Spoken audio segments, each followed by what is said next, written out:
A Southern Kentucky man accused of killing members of his own family was in court this morning. Austin Prather is facing charges of murder and attempted murder.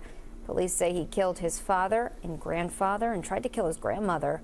WKYT's Phil Pendleton was the only reporter inside the courtroom. He has our top story at noon.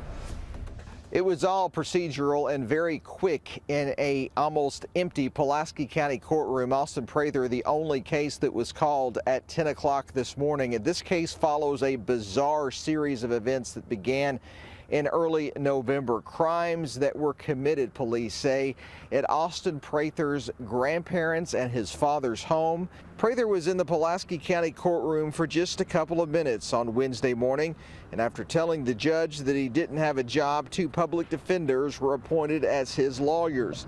He was asked several questions and politely answered with questions about his birthday, social security numbers, etc.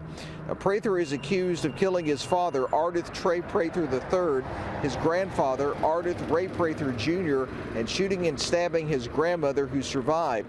The prosecutor told the judge they are still reviewing evidence and talking to witnesses in this matter.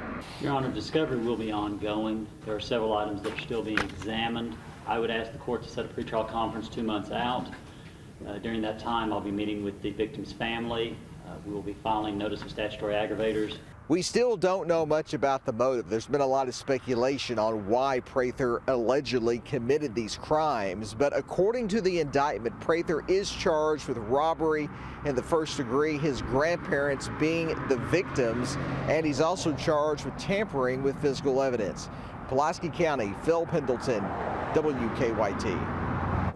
And there will next be a pre-trial conference February 22nd. Prather is being held without bond.